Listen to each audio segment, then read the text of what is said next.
Good day to you my fellow endoskeletons, I'm Kenetor and welcome back to the channel. I'm going to run down what has been shown and some clarifications on Starbase's new hotness, the Captial Ship.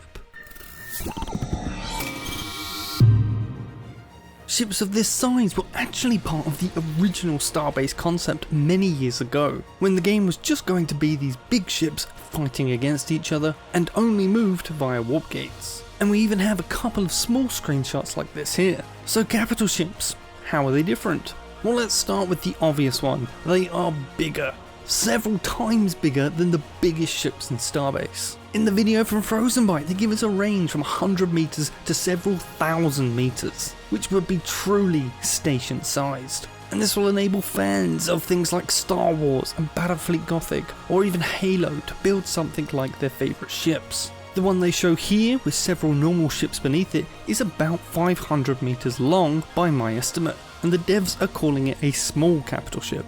To build a Captial Ship, you will first need a station with a Captial Ship dock. These ships don't go into station storage and are always in space. It will require a great many resources, a lot more than that of a station, which also just uses cheap and abundant rock. And this will include, but not limited to, some of the rare ores only found on moons. These ships are built using the much larger station pieces, and are mostly static constructs, just like stations. However, they do possess a jump drive to travel large distances very quickly. This will most likely be the same speed as the warp gates, which is about 20,000 meters a second. But they do not possess normal thrusters to move through space normally. Currently the jump range is up in the air, but the FAQ for Captial Ships hints at it being a link to the ship's size, with the larger ships being able to make it to a moon. Aiming or choosing a jump position is also still under design at this point, and we don't yet know if you can just randomly jump within a certain distance of your intended target, or exactly where you want to jump to. My guess is that unless they give us dev coordinates, this will be pretty rough. Either way, I certainly don't think we're going to be able to park these right up next to each other,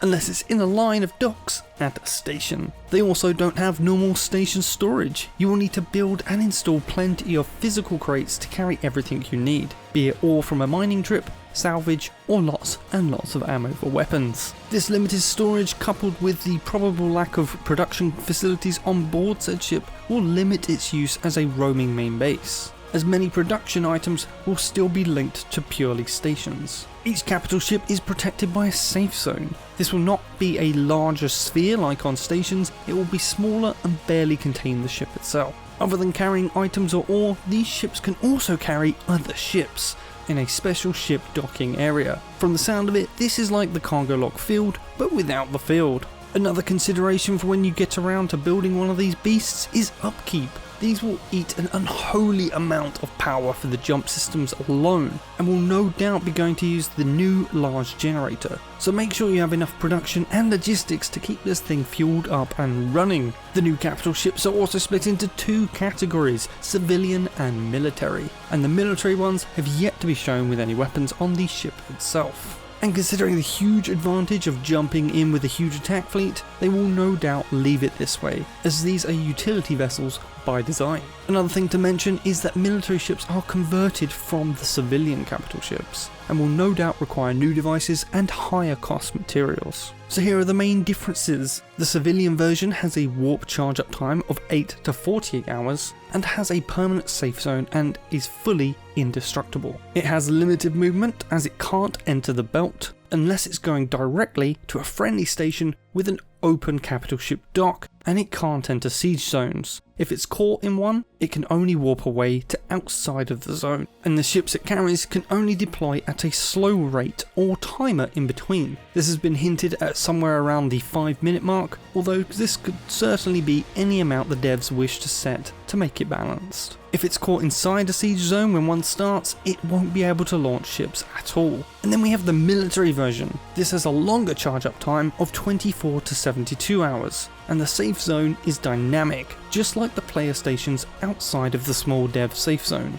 and it has no limits on its movement nor its deploy cadence of carried ships. Military ships can also start a siege on a station, and are in fact the only way to attack a station. Let's go over the main use case for both variants. For civilian, I see a lot of use as a large-scale transport, salvage mothership, and exploration missions to moons. For military, its main use will of course be to start a siege on a player-made station or another military capital ship, as their dynamic safe zones will cancel each other out when in close proximity. It's worth noting here you can move a military capital ship to a station that's friendly and have it not drop the shields. You have to actually do it as an intended attack to be able to drop the safe zone. When you do this attack, however, both the ships and the station's protection will leave them open to damage. These attacks will be pretty much all or nothing, as damage will most likely prevent the cap ship from jumping away, in addition to its minimum 24-hour charge up time. So you're going to be there for a while,